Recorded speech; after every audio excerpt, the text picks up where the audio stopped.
본 방송에서 제공하는 투자 정보는 투자 판단에 대한 조언입니다. 방송에서 제공하는 주식의 가치, 가격 상승 및 하락에 대해서는 방송사에서 보장하지 않습니다.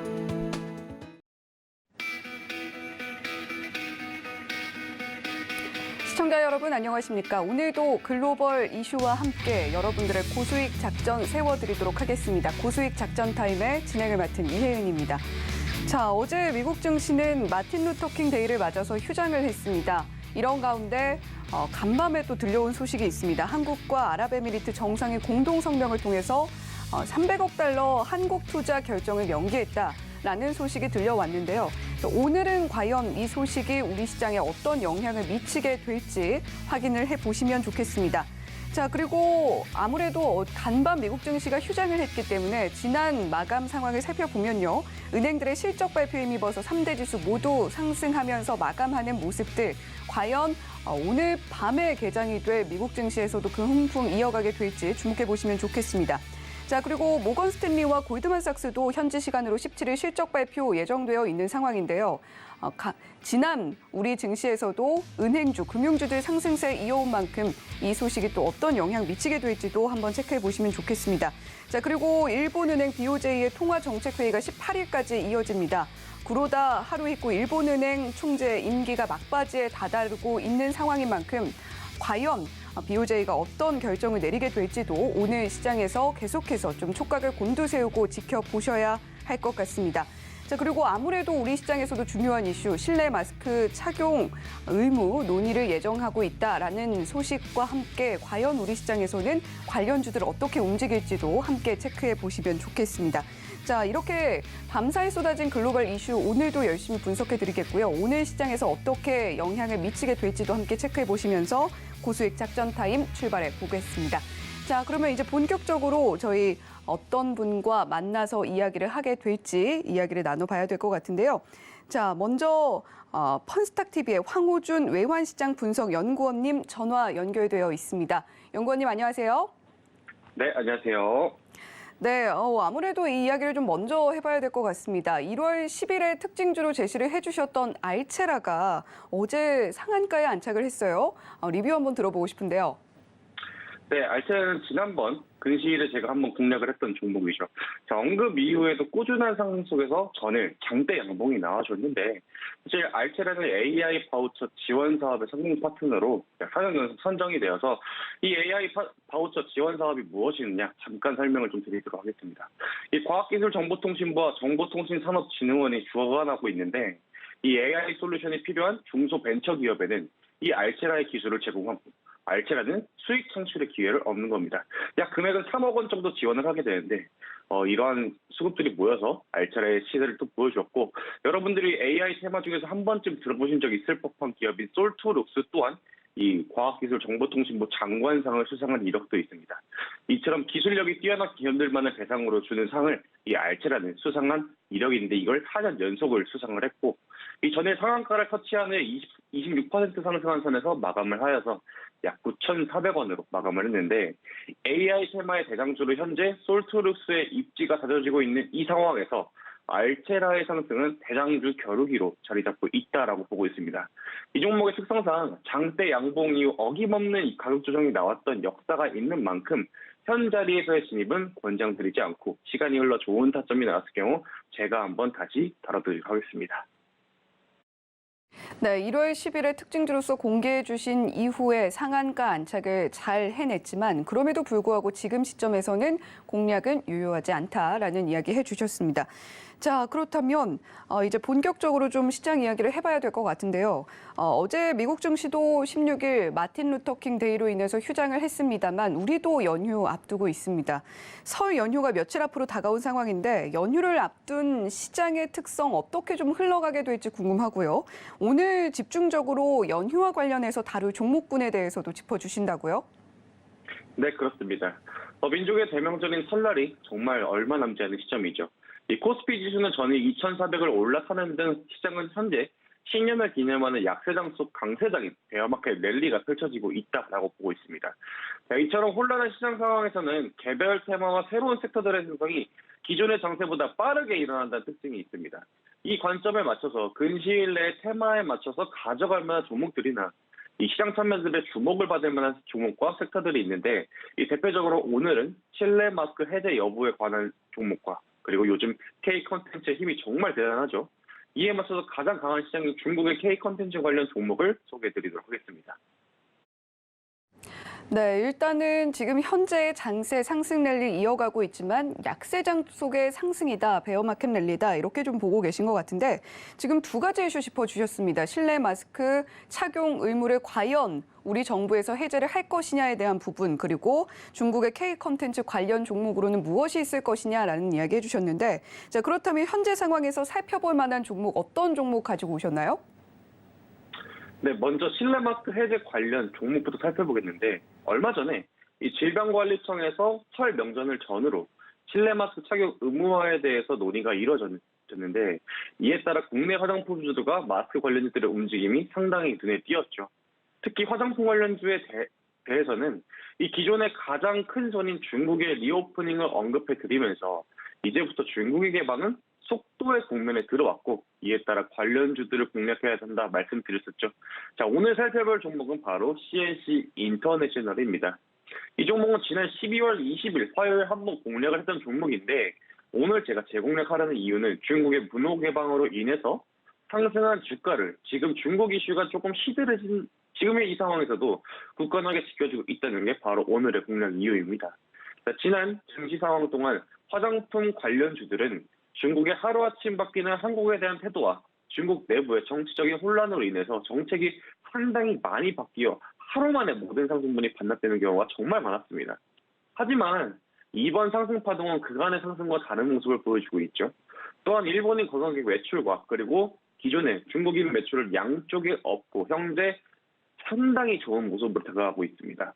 여기에 이번 설 명절을 기점으로 해서 실내 마스크 의무화가 해제가 된다면은 이 초기에는 장기간 마스크를 쓰고 있던 게 익숙했던 시민들 또한 그간의 마스크 착용에 대한 피로도가 쌓여있는 가운데 정말 기다렸던 소식일 겁니다. 관련해서 CNC 인터내셔널은 대한민국 명실상부 1위의 색조 화장품 관련 기업으로서 우리나라 화장의 특성상 색이 들어간 화장품을 포인트로 준다는 점이 CNC 인터내셔널의 매출에 바로 직결이 됩니다. 또한 기존의 화장품 회사들과 다르게 점유율 1위의 기업이 된 이유는 단순 자동 위탁 생산이 아닌 독자적인 제품을 연구 개발함이 더욱더 매력적인 기업인데요. 실제로 CNC 인터내셔널은 색조 화장품의 제품 숫자와 판매량은 매년 꾸준하게 업계 탑에 들었던 만큼 연말과 연초 그리고 외국인 관광객들이 들어올 수 있는 하는 길이 열린 지금 이 상황이 아직 발표되지 않은 4분기 호실적까지 상당히 기대가 되는 기업입니다. 실제로 색조 화장품 중에서 립 제품 관련해서 이 매출이 5,600억 원 규모의 어마무시한 매출을 보여주고 있죠. 자, 이 종목의 가격 전략을 좀 제시를 해드리자면은 매수가 29,200원 이하, 손절가 26,900원, 목표가 32,500원으로 제시를 좀 해드리겠습니다. 손절가와 매수가가 조금 타이트한 이유는 그간 상승세가 26,000원과 3만원 초반 라인의 새로운 박스의 형태를 약 한 달 동안 그려주었기 때문인데 이 부분에 최하단선인 손절가 부분을 깨고 내려간다면 급등을 시작한 2만원 초반까지 주가가 회귀할 가능성이 열려 있습니다. 이에 따라서 손절가 라인을 터치하면 빠르게 정리를 하시는 걸 권장드리도록 하겠습니다. 네, 색조 화장품 관련주로서 중국의 리오프닝 관련주이기도 하면서 또 실내 마스크 착용 의무 해제에 대한 그런 이슈와도 맞물려 있는 CNC 인터내셔널 저희 특징주로 제시를 해주셨습니다. 아무래도 알체라가 1월 10일 공개해 주신 이후에 상승 탄력을 받아줬기 때문에 이 종목도 계속해서 좀 지켜보시면 좋겠다라는 생각이 들고요.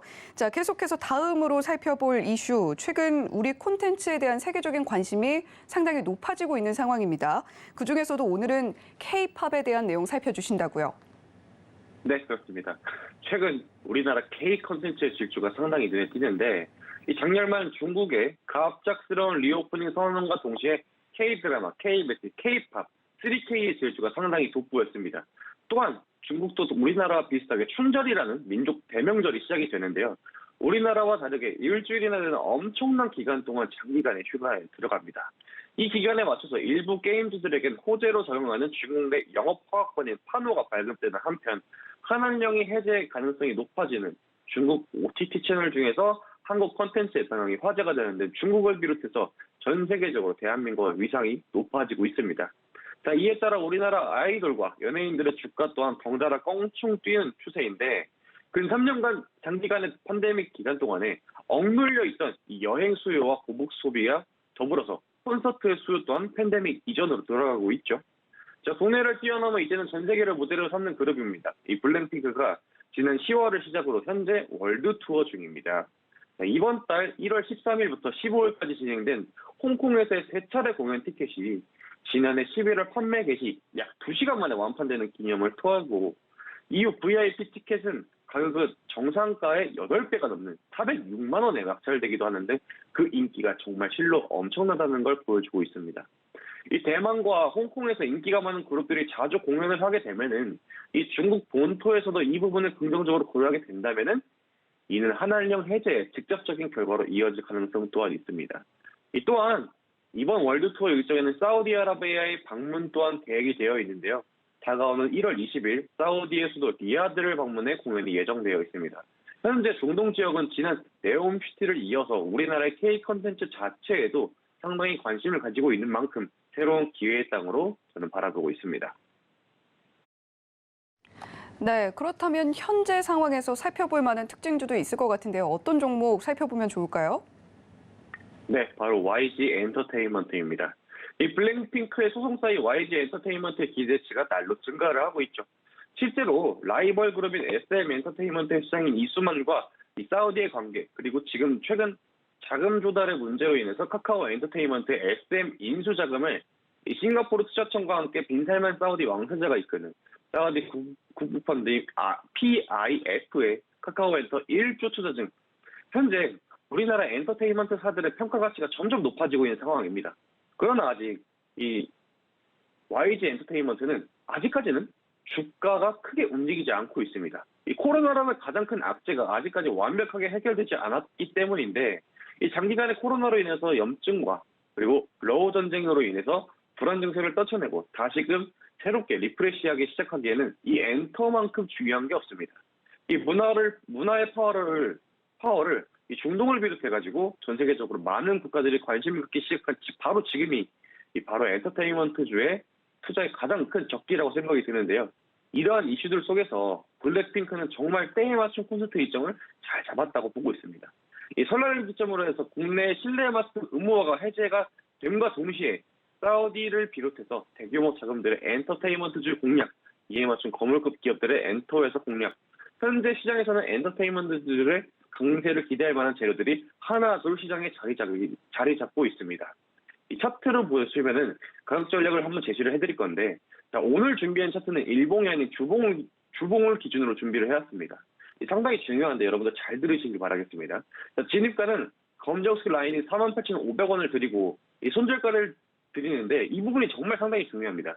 이 동그라미 친 부분이 4번의 하단 지지 라인으로 형성이 되어 있는 걸 확인을 할 수 있는데 이 부분의 가격은 블랙핑크의 성공과 함께 생성된 박스가 4만 원이 최하단으로 작용하기 때문에 박스를 건들지 않더라도 4만 5천 원 선까지 내려오면 권장을 드리도록 하겠습니다.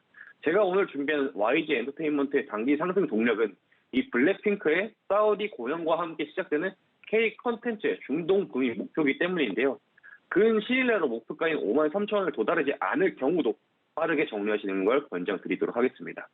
이 종목의 특성상 주된 매출을 일으키는 그룹들의 움직임이 둔화가 된다면은 이 종목의 시의 변동 또한 둔화가 되기 때문에 아직까지 블랙핑크 외에는 이렇다 할 라이징 스타가 없는 기업인 YG는 철저하게 단기적인 대응이 유용한 종목입니다. 네, 황호준 연구원님과 함께 중국 소식뿐만이 아니라 사우디에서 블랙핑크가 공연한다는 이런 중동 소식까지 함께 들어본 느낌이었습니다. 자, 지금 CNC 인터내셔널 색조 화장품 특징주로서 짚어주셨고요. 그리고 YG 엔터테인먼트까지 들어봤는데, 자, 그렇다면 어제 간밤에 미국 증시가 휴장을 한 상황에서 우리 시장 오늘 어떤 대응 작전이 필요할까요? 어떻게 보시나요? 네, 저는 미국장은 말씀하신 대로 마틴 루터킹 데이로 인해서 한 차례 쉬어갔기 때문에 어제 선물 시장만 움직였습니다. 현물 시장은 멈췄고요. 그만큼 거래량이 상당히 적었고 그 증폭 또한 상당히 제한이 되었었는데 이 아시아 증시가 이번 주를 기점으로 다음 주는 연휴 기간에 접어드는 만큼 이 큰 목돈이 한 번에 빠져나가는 기간이기도 합니다. 자, 이에 따라서 기존에 보유하셨던 종목들의 포트 관리를 중점적으로 하되 이 명절의 특수성을 띠는 종목들의 단타 매매 그리고 명절이 지난 후를 기대해 볼 수 있는 기업들을 발굴해 공략하시는 걸 권장드리도록 하겠습니다. 네, 이렇게 오늘 시장 작전까지 함께 들어봤습니다. 지금까지 펀스탁TV의 황호준 외환시장 분석연구원님과 함께했습니다. 고맙습니다. 감사합니다. 네, 계속해서 이번에는 기업 공시 분석해보는 시간입니다. 기업 공시 연구소의 변영인 대표님 연결돼 있습니다. 대표님 안녕하세요. 네, 반갑습니다. 네, 오늘은 어떤 공시 종목 준비해 주셨나요? 네, 바로 어제였습니다. 회사 280억 원 규모의 주주 배정 유상증자를 결정했던 젠큐릭스를 준비해봤습니다. 전일 시간의 종가에서 하한가를 좀 기록하면서 우려감이 좀 커지고 있는 이 상황이었는데 향후 전망과 추이까지 살펴보도록 하겠습니다. 네. 시간외에서 하한가를 기록하면서 좀 우려를 불러일으켰던 젠큐릭스 이야기를 해주셨는데, 자, 먼저 기업 개요부터 살펴드리도록 하겠습니다. 자, 기업 개요. 젠큐릭스 2011년 9월에 설립이 됐죠. 그리고 2020년 6월에 기술특례 요건으로 코스닥 시장에 상장을 했는데 주 사업은 액체 생검 기술을 바탕으로 다양한 질병들, 특히 암에 대한 분자 진단 검사 제품과 서비스를 개발하고 있습니다. 아시아 최초로 유방암 예후 진단 검사죠. 진스웰 BCT와 차세대 분석 기술인 디지털 PCR 기반의 동반 진단 검사, 드로플렉스도 출시를 해놓은 상황입니다. 유방암 예후진단 검사인 진스웰 BCT 2020년 10월에 한국보건의료연구원으로부터 혁신 의료기술로 인정을 받았고요. 아시아 환자를 대상으로 임상적 유효성을 입증하고 정식 판매 허가도 취득을 한 바가 있습니다.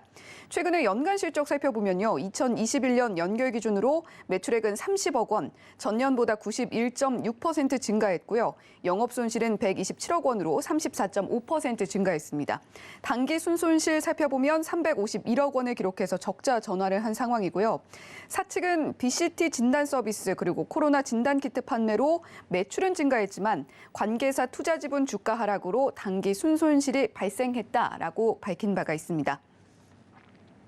네, 이렇게 기업 개요까지 자세하게 살펴봤는데요. 자, 그렇다면 젠큐릭스 지금 현재 좀 우려가 있는 상황이다라고 이야기를 해주셨는데 관련된 공시 이슈 자세하게 좀 분석을 해주시죠. 네, 바로 어제였습니다. 주요 사항 보고서 유상증자 결정 공시가 있었는데 공시 내용 살펴보겠습니다. 젠큐릭스 유상증자 결정입니다. 회사 기존에 발행한 발행 주식의 총수는 666만 8,588주인데 647만 4천 주의 신주를 발행할 예정입니다. 자금 조달의 목적은요, 150억 원 규모의 운영자금 그리고 130억 규모의 채무 상환 자금으로 배정을 했습니다. 증자 방식은 주주 배정 후 실권주 일반 공모 방식인데 기존 주주에게 청약의 우선권을 제공하고 미청약된 물량에 대해서 일반 대중에게 청약을 받는 상태입니다. 이 주주 배정 후 실권주 일반 공모, 즉 일반 공모 유상증자 단기 악재로 좀 부각되고 있는 이유 중에 하나가 단기 주가 가치 희석에 대한 우려감들이 좀 반영될 수 있는 상황이거든요. 자, 이 부분 때문에 사실 어제 전일이었죠. 전일 종가 시간에 하한가를 좀 기록을 했는데 아직 오늘 시초가 전이긴 하지만 오늘도 이 유상증자에 대한 어떤 영향이 충분히 좀 작용하지 않을까 좀 전망되고 있는 상황입니다. 6번 신주 발행가액 보도록 하겠습니다. 예정 발행가액은 4,325원입니다. 확정 예정일은 4월 7일 확정될 예정입니다. 신주 배정 기준일은요 3월 8일이고요. 구주 청약일 4월 12일부터 4월 13일 양일간인데 아직 확정된 예정 발행가액, 즉 증권신고세 수리 일정에 따른 변동이 있을 수 있기 때문에 청약 예정일과 납입일은 변동될 수 있는 공시입니다. 관련 공시 자세하게 분석을 해주셨습니다. 해당 종목의 최근 실적 그리고 사업 모멘텀에 대해서도 짚어주신다면 어떤 체크 포인트들이 있을까요? 네, 일단 우선 주주 배정 유상증자 결정에 따라서 주주 배정 유상증자 자체가 좀 악재냐, 악재 영향이 좀 미비할 것인가, 자, 이 부분인데 단기 주가 가치의 어떤 희석 요인, 발행 주식 수의 거의 100%에 육박한 주식이 신주가 만약에 유통된다는 어떤 가정하에서 주가 가치의 희석 요인이 작용할 수 있다. 이런 관점이 선반영되었기 때문에 우려감으로 좀 작용할 수 있다는 것입니다. 최근 실적 추이를 좀 보면 이 회사 기술 특례 상장 이후에 사실상 이렇다 할 어떤 가시화된 실적을 보여주지 못하고 있었습니다. 상장 당시까지만 하더라도 3년대 매출, 연매출 1,000억 원을 목표로 하겠다라고 좀 밝힌 바 있었는데 실제 현재 이제 지난해 매출액 기준에서는 30억 원의 매출액 그리고 영업적자 기조를 유지하고 있기 때문에 상장 당시에 이 투자를 했던 이 투자자 입장에서는 굉장히 좀 큰 실망스러운 좀 성적표가 아닌가 좀 판단해봤는데 기술 성장 기업의 이 특성상 사실상 이 기술 성장의 어떤 안착 기간 그리고 안착 이후에 성장 기간을 좀 고려했을 때 3년이라는 시간 동안의 어떤 가시화된 성과를 좀 보여주지 못했지만 점진적인 어떤 가시화된 성과는 나타나고 있다라는 회사 측의 어떤 주장도 좀 있습니다. 회사 최근에 이 병원 30곳에서 진솔 BCT 600개로 시판 후 연구를 좀 진행해 왔는데요. 이 회사의 어떤 이 중요한 이 분자 진단 키트는 예후 진단이라는 암 수술 이후에 10년 이내에 다른 장기로 전이되거나 재발 가능성이 큰 어떤 상황에 대해서 진단을 하는 것이다라고 좀 이해를 하시면 되겠습니다. 대장암을 조기에 진단하는 기기도 현재 개발 중에 있는데 2024년 상반기 식약처의 승인을 받는 것이 목표다라고 밝힌 바 있었습니다. 검사 건수가 상대적으로 적은 소형 병원에서 수탁 검사 기관을 통해서 검사해주는 방식으로 운영할 수 있기 때문에 경쟁력을 좀 인정받고 있고요. 폐암의 동반 진단 제품은 현재 신촌 세브란스 그리고 삼성 서울병원에 납품하고 있는데 기존 이 병원들에서 이 스위스의 로슈 제품을 좀 사용했다가 최근 이 젠큐리스 제품으로 좀 바뀐 것이다라고 좀 밝히면서 앞으로 가시화된 성과는 좀 반영될 수 있다. 그런데 이제 단기의 주주 배정 유상증자 자체의 어떤 이 우려감 좀 있지만 회사의 중기적 이 기술 성장성을 좀 우리가 좀 고려해봤을 때는 좀 매수의 적기를 좀 바라보는 것이 좀 맞지 않겠는가라고 좀 판단을 해봤습니다. 상장 2년 6개월 만에 이 기업 가치가 3분의 1 토막이 좀 났는데 코로나19 팬데믹 수혜를 받으면서 기업 가치가 일시적으로 좀 상승하긴 했었거든요. 이후에 상승분을 모두 다 반납하고 난 이후에 실적 기조에까지 좀 따라와주지 못하면서 주가 가치가 좀 크게 훼손된 상태입니다. 시가총액 기준에서는 코넥스의 상장 당시보다 좀 낮다라는 어떤 평가가 좀 있기 때문에 젠큐리스 오히려 이 주주배정 유상증자에 대한 어떤 낙폭 과대 구간은 단기 매수 메리트 관점으로 접근해도 좀 유효하지 않나라고 좀 판단을 해봤습니다. 네, 젠큐릭스 현재 흔들리고는 있지만 그럼에도 불구하고 중기적인 전망으로 봤을 때는 나쁘지 않아 보인다라는 이야기 해주셨는데 자 지금 뭐 유상증자에 대한 이야기 해주셨습니다만 기타 경영상 뭐 차율 공시도 있던데 이건 무슨 내용인가요? 네, 공시 내용 좀 이어서 보도록 하겠습니다. 지난해 9월이었습니다. 회사 기타 경영상 자율 공시 문안이 있었는데 내용 살펴보도록 하겠습니다. 기타 경영사항입니다. 갑상선암 돌연변이 체외 진단 키트의 식약처 제조 허가입니다. 허가 기간은요 식품의약품 안전처입니다. 승인 내용은 체외 진단 의료기기 제조 허가입니다. 품목명은 종양 관련 유전자 검사 시약입니다. 갑상선 유도암에 대한 이 환자 조직으로부터 유래된 DNA에서 BTC 이 분자 진단 키트를 활용해서 검사하는 체외 진단용 의료기기다라고 좀 밝혔는데 지금 기타 경영사항에서 좀 밝힌 것처럼 이 회사 유방암의 어떤 예후 진단 분자 진단 키트로 좀 사용되는 어떤 적용군 하에서 일단 파이프라인 어떤 확대 부분을 좀 예상되는 상황이죠. 폐암이라든지 갑상선암, 기타 어떤 암군에 대해서 예후 진단 검사 키트로서 활용하고 있고 이 분자 진단 키트 자체는 이 서양인보다는 아시아 즉 동양인에 가깝게 진단할 수 있는 어떤 이 유의성이 좀 더 크다라고 좀 인식되고 있는데 이런 어떤 관점들 식약처의 어떤 식판 허가 이후에 오히려 판매 전환에 따른 수익성을 좀 가시화될 때는 2021년도보다는 2023년도와 2024년도에 외형 성장이 좀 주목해 볼 수 있다. 다만 확장성 관점에서는 아직 이렇다 할 어떤 성적표를 좀 보여주고 있지는 않지만 점진적으로 어떤 시판 허가 이후에 수출 그리고 이에 따른 어떤 매출이 좀 반영된 시점에는 기업 가치는 소폭 개선될 수 있다. 이 점이 체크 포인트입니다. 이어서 차트 살펴보도록 하겠습니다. 전일 종가 7,120원.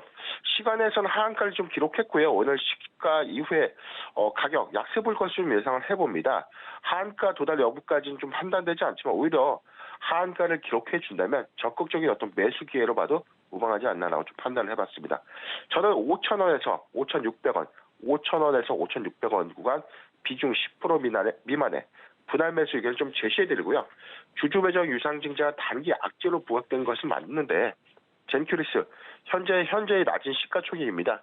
전체 현재 시가총액 전일 기준에서는 약 474억 원쯤 기록하고 있는데 유통 주식수 기준에서는 250억 원 규모의 시가총액으로 하회할 수 있다.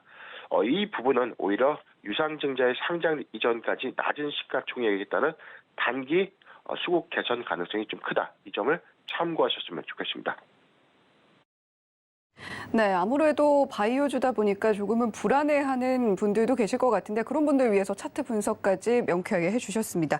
자, 지금까지 기업공시연구소의 변영인 대표와 함께 공시 종목에 대해서 살펴봤습니다. 시청해 우리 변영인 대표님 감사합니다. 네, 감사합니다. 네, 이렇게 각 기업들의 공시는요, 유형별로 투자 판단에 중요한 요소가 됩니다. 변영인 대표님과 함께 관심 종목 공시 체크하시면서 투자 전략 알차게 세워 나가시면 좋겠습니다. 자, 그렇다면 계속해서 라이브 매매 시그널 바로자산운용의 윤정식 이사님과 함께 이야기 나눠보도록 하겠습니다. 이사님 안녕하세요. 네, 안녕하세요. 네, 이사님 어제 지수 종가로는 2,400 조금 못 미치는 모습 살펴볼 수가 있었는데 그럼에도 불구하고 정말 오랜만에 2,400이라는 숫자를 만나봤던 것 같거든요. 이 외인과 기관의 쌍끌이 매수가 좀 유효했다라고 좀 풀이가 되는데 외인 같은 경우는 이달에만 3조 2천억 원가량을 순매수를 했다라고 해요. 이렇게 외인 자금이 유입이 되는 게 사실 우리나라뿐만이 아니라 중국, 일본, 아시아 증시 전반적으로 좀 보이고 있는 현상인데 자, 우리 지금 이런 수급 상황 이사님께서는 어떻게 좀 바라보고 계신가요?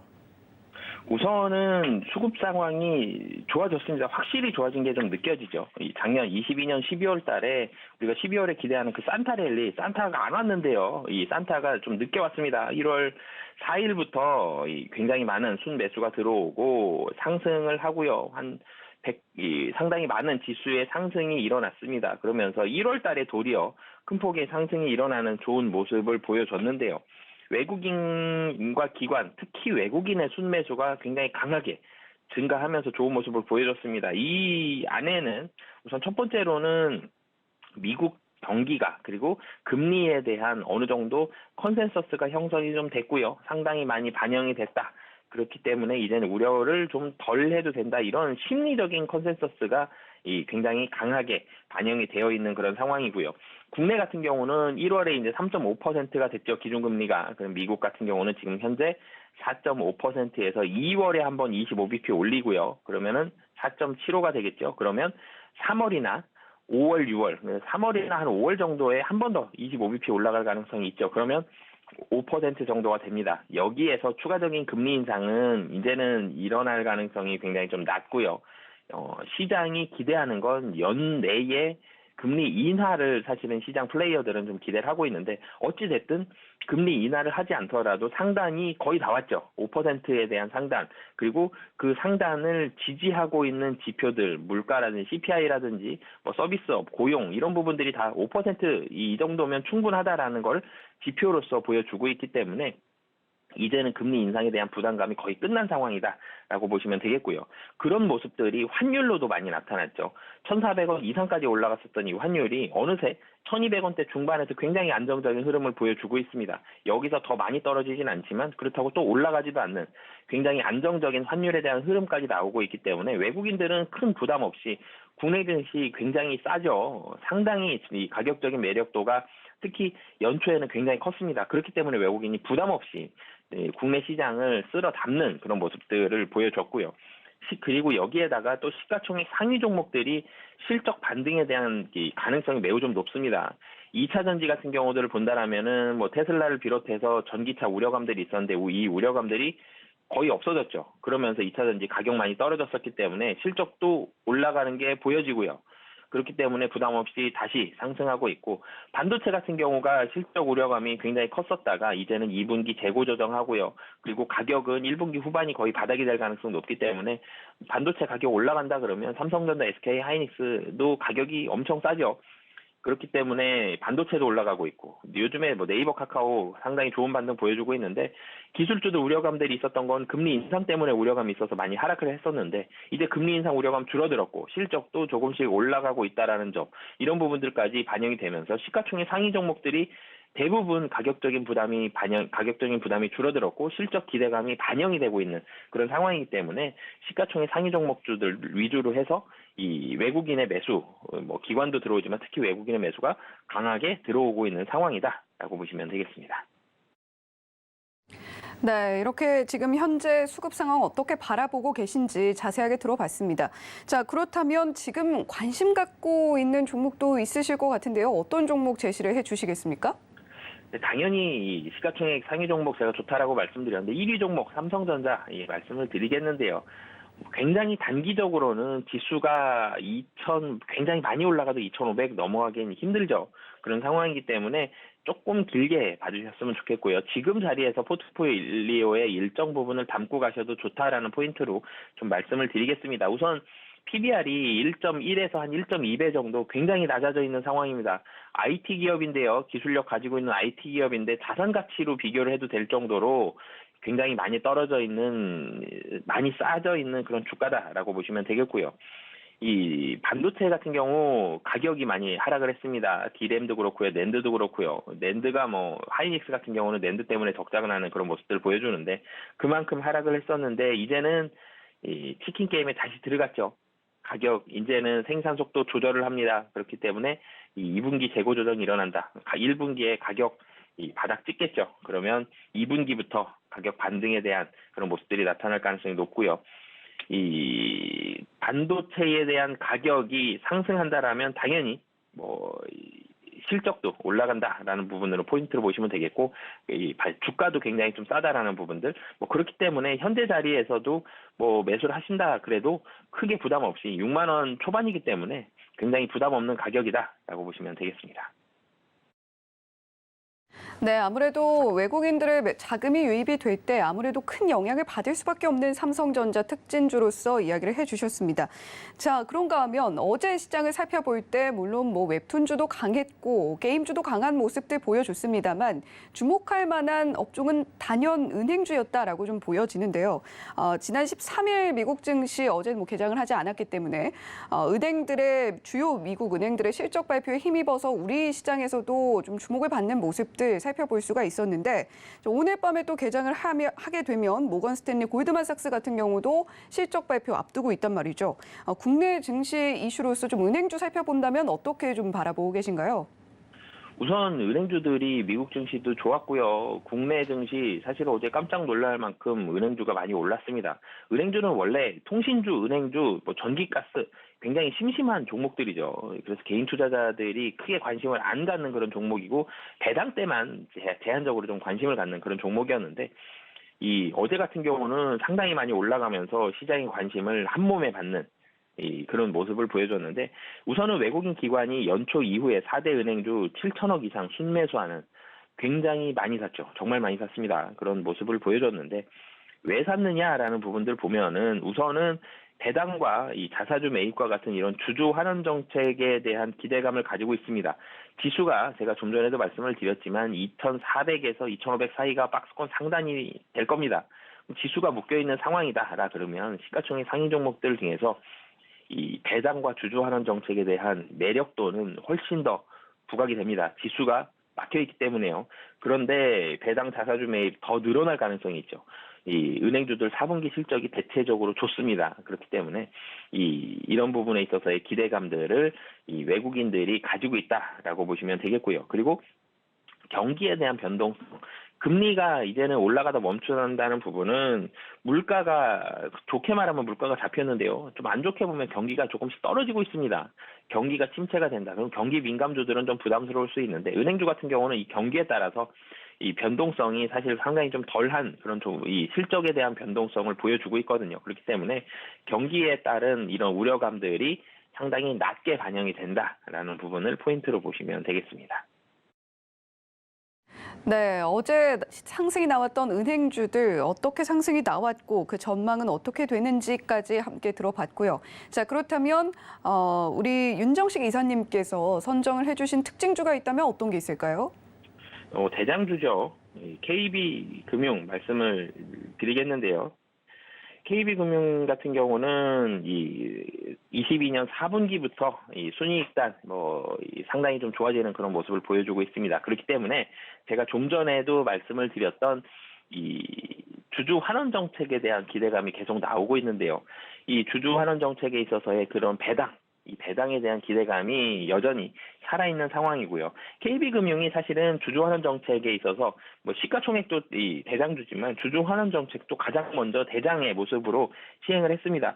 21년 중간 배당과 자사주 소각을 가장 먼저 시작을 하면서 국내 금융 지주 중에서 가장 전향적인 이런 배당 정책을 실시를 했는데요. 이번에 이익단이 올라갔고요. 주가도 올라가고 그리고 여러 외국계 이 사모펀드, 헤지펀드들에서 주주환원 정책에 대한 추가적인 부분들을 요구를 하고 있죠.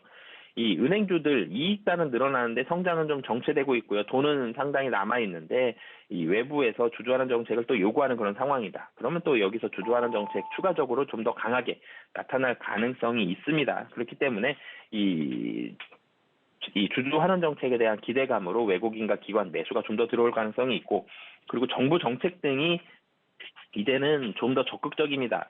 대출을 다시 좀 더 늘릴 수 있다. 지금 부동산 시장이 너무나도 좋지 않기 때문에 주식 시장은 어느 정도 살아났는데 부동산 아직까지도 계속 침체가 지속이 되고 있습니다. 그럼 여기서 이 대출에 대한 완화 정책이 나온다라면은 가장수의 이 은행주죠. 그중에서 개인 고객들 가장 많이 보유하고 있는 KB금융 집중해 보시면 좋을 것 같습니다. 어제 시장에서 좀 주목을 받았던 금융주, 그중에서도 KB증권 특징주로서 살펴봐 주셨는데, 자, 그렇다면 오늘 하루도 은행주들 힘차게 좀 움직여줄 수 있을지 궁금하고요. 전반적으로 오늘 시장 작전 짜주신다면 어떻게 좀 짜보면 좋겠습니까? 우선 미국 증시가 열리지 않았죠. 그렇기 때문에 이 유럽 증시를 좀 봐야 되는데 유럽 증시는 소폭 상승하긴 했습니다. 근데 유럽 같은 경우는 천연가스 가격이 좀 급락하면서 상승을 했다는 부분이 있었기 때문에 이 유럽 증시에 대한 영향이 국내 증시로 직접적으로 오기에는 만만치는 않고요. 환율이 소폭 상승을 했다는 점은 국내 증시에서 유럽 증시 상승보다는 소폭의 차익 매물이 좀 나올 수 있는 상황이다라고 보시면 되겠습니다. 그리고 이 11시에 중국 지표들이 굵직굵직한 지표들이 발표가 되는데 대부분 좀 부진할 것으로 보여지거든요. 근데 이 부진한 지표 발표 이후에 중국의 경기 부양에 대한 그런 기대감이 반영이 된다라면 중국 관련주들 상당히 좀 좋을 것으로 보여지기 때문에 부진한 지표 발표 이후 중국 관련 종목들이 어떻게 움직이는지 여부를 잘 보시면서 시장 대응하시면 좋을 것 같습니다. 네, 아무래도 시장에서 중국 관련 이슈도 계속해서 좀 지켜보면서 특히나 중국 이슈에도 눈여겨봐야 하는 그런 상황들이 이어지고 있는 것은 분명해 보입니다. 지금까지 바로 자산운용의 윤정식 이사님과 이야기 나눠봤습니다. 고맙습니다. 네, 감사합니다.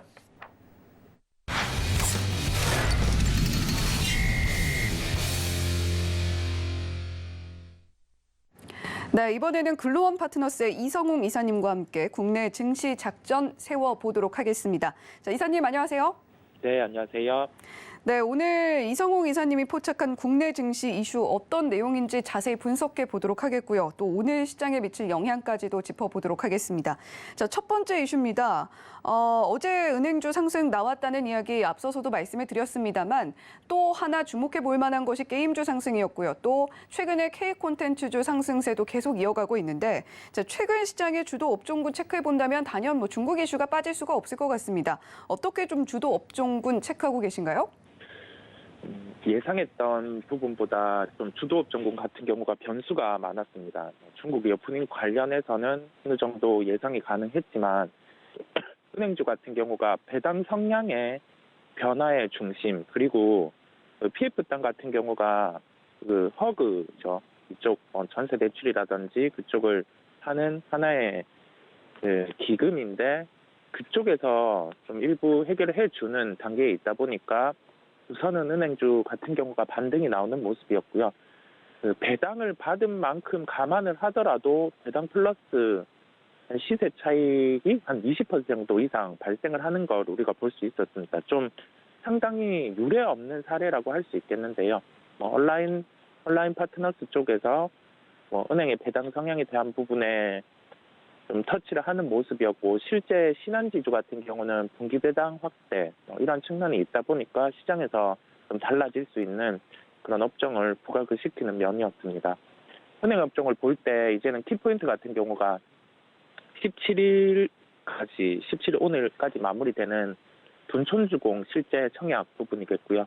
이 부분이 한 50% 이하로 나타난다고 하면 실제 은행주 같은 경우는 이 부분에 대해서 익스포저는 없겠지만 주가는 그래도 변동성이 커질 수 있어요. 우리가 그 점을 두고 살펴봐야 되겠고, 전거래일의 상승만큼을 감안을 해서 둔촌주공 청약 같은 경우가 실제 청약 같은 경우가 수치가 좋지 않음에도 불구하고 전거래일의 상승폭을 반납하지 않는다고 하면 실제 주도주의 강세는 은행 업종 같은 경우가 한 단계 더 레벨업이 될 수 있음을 우리는 생각을 해볼 수 있겠습니다. 그리고 여기에 연결해서 다음으로는 중국 리오프닝 업종 같은 경우가 순환매가 나타나는 모습이었습니다.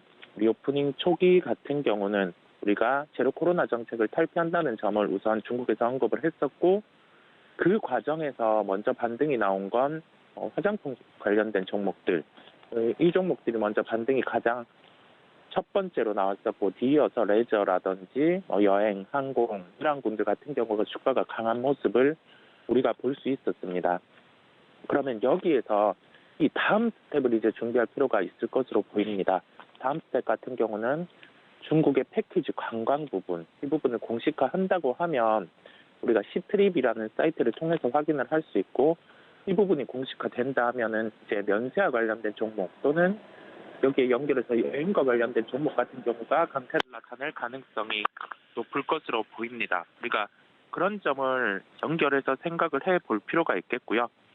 다음 주도업종 같은 경우는 순수하게 주도업종은 아니지만 그 IT 업종 같은 경우가 또 부진한 업황을 뒤로하고 주가 같은 경우가 우선 반등이 나온 모습이에요.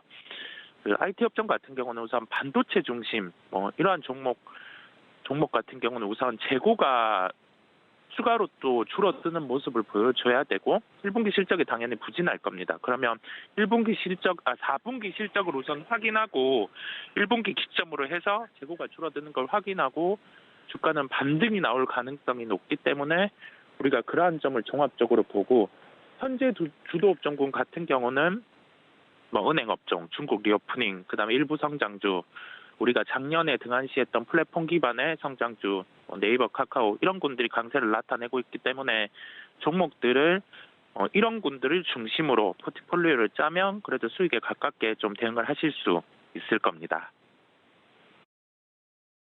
네, 리오프닝 관련한 테마들 굉장히 많다 보니까 다음 주도 업종을 미리미리 좀 체크를 해보는 것이 굉장히 중요하겠다라는 이야기 해주셨습니다. 자, 그렇다면 현재 상황에서 살펴볼 만한 종목 어떤 게 있다고 보고 계신가요? 네, 종목은 글로벌 텍스프리를 말씀드리려고 합니다. 이 기업 같은 경우는 약간 생소하실 수 있는데요. 기업 내용을 말씀을 드리면 설립은 2005년 12월 30일에 되었습니다. 외국인 관광객에 대한 내국세 환급 대행 사업을 주된 사업으로 영위를 하고 있는 기업이에요. 텍스 리펀드 사업 같은 경우는 그 사후 면세점에서 물품을 구매하고 외국인이 출국 시에 세관 반출 확인을 받은 후에 환급 창구 사업자에게 청구하면 구매하면서 부담한 부가가치세를 환급해주는 업무를 대행하는 사업입니다. 이러한 사업 안에서 부가세 10% 같은 경우가 환급이 된다고 하면은 이 중에서 30% 같은 경우를 글로벌 텍스 프리에서 수익으로 인식이 가능합니다. 텍스 리펀드 같은 경우를 구체적으로 말씀을 드리면 이 부분은 사후 세금 환급 제도입니다.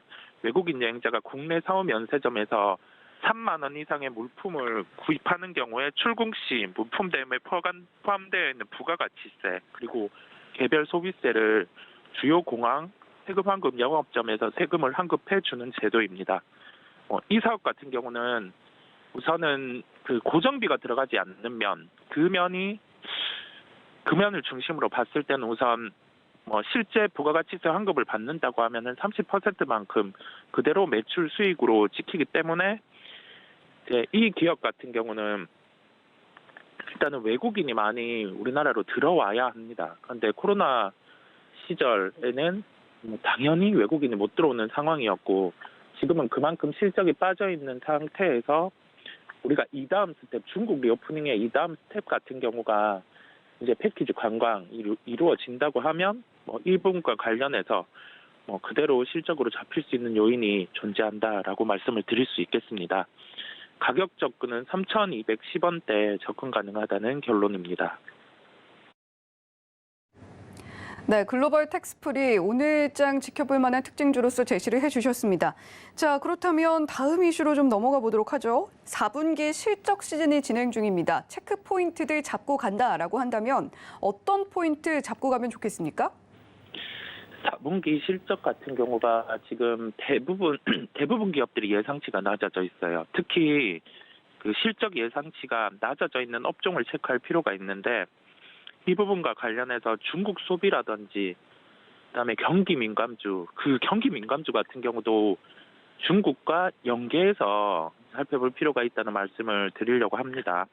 대표적인 경기 민감주는 우리가 철강이라든지 화학 이러한 업종이 있는데 우선 중국 소비와 관련된 부분은 우리가 리오프닝 이러한 부분과 연계해서 계속 말씀을 드려왔고 실제 그 소비 부분 같은 경우가 개인 소비 부분도 있겠지만 우리가 기업 소비 부분이겠죠.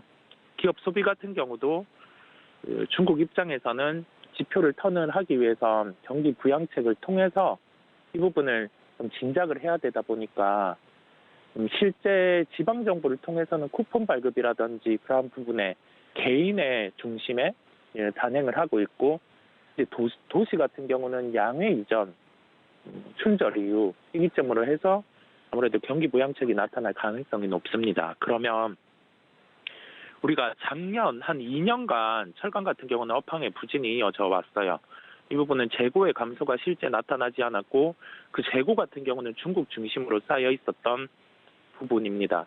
화학 같은 경우는 대부분 데이터가 망가져 있었어요. 왜냐하면 중국 소비가 진작이 되지 않다 보니 여기에 대해서 좀 공급이 오버되는 그런 현상이 계속 나타나는 모습을 우리는 확인을 할 수 있었습니다. 이런 부분을 중심으로 해서 좀 실적 발표 이후에 올해 실적 예상치가 전반적으로 다시금 조정이 될 수는 있어요. 그럼에도 불구하고 우리가 첫 번째로는 중국 중심의 소비가 이루어지는 그러한 기업군들 대표적으로 살펴볼 필요가 있겠고 두 번째로 실적 예상치가 낮아진 상황 안에서 이 실적보다 10% 이내로 기업 실적이 그래도 발표가 된다고 하면은 그러한 종목들 같은 경우는 좀 다시금 반등세가 나타날 가능성이 높다는 점, 그 점을 기억을 하면서 종목을 살펴볼 필요가 있겠습니다. 네, 역시 경기 민감주 살펴봐야겠지만 그럼에도 불구하고 중국 관련된 경기 민감주 그리고 중국 특히 기업과 관련된 소비주들 지켜보자라는 이야기 해주셨습니다. 자, 그렇다면 이렇게 두 번째 이슈 자세하게 분석을 해주셨는데 이와 관련해서 집중해보면 좋을 만한 특징주는 혹시 어떤 게 있을까요?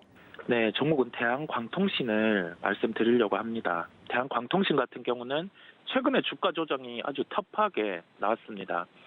수급을 통해서 한번 살펴보면 우리가 아무리 데이터가 좋고 분기 실적이 호조를 나타낼 가능성이 높음에도 불구하고 좀 기간 같은 경우가 로스컷에 해당될 때 또는 좀 이 물량 같은 경우로 기계적으로 덜어내야 될 때 같은 경우는 가격에 상관없이 좀 종가까지 매도하는 경향이 있다 보니까 최근에 좀 지지를 받을 자리 61선이라든지 121선 이러한 구간을 깨는 흐름이 주가로는 나타났어요. 그런데 주말간에 데이터 같은 경우가 수출입 데이터가 이제 발표가 되는 시기다 보니까 광섬유의 수출 부분의 데이터 같은 경우가 턴을 하고 실제 작년에 그 수치보다 한 20% 이상 이 정도 더 올라간 모습이 나타나다 보니까 주가는 그 데이터를 중심으로 반등이 나타나는 모습이었습니다.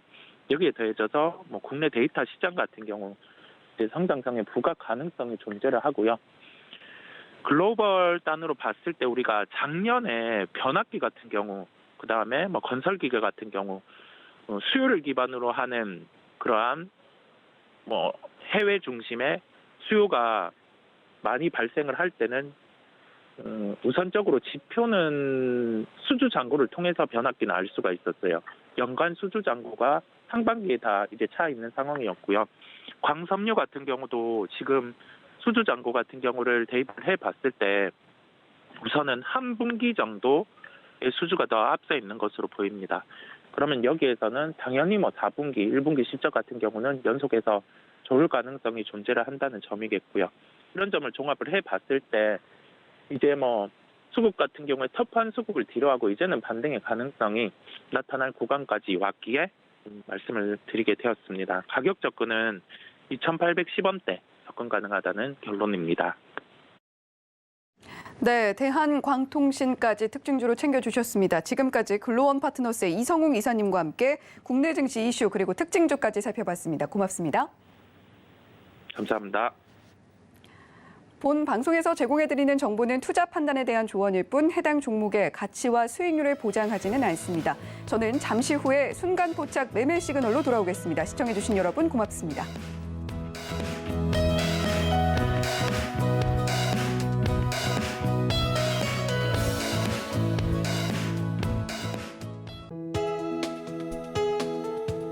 본 방송에서 제공하는 투자 정보는 투자 판단에 대한 조언입니다. 방송에서 제공하는 주식의 가치, 가격 상승 및 하락에 대해서는 방송사에서 보장하지 않습니다.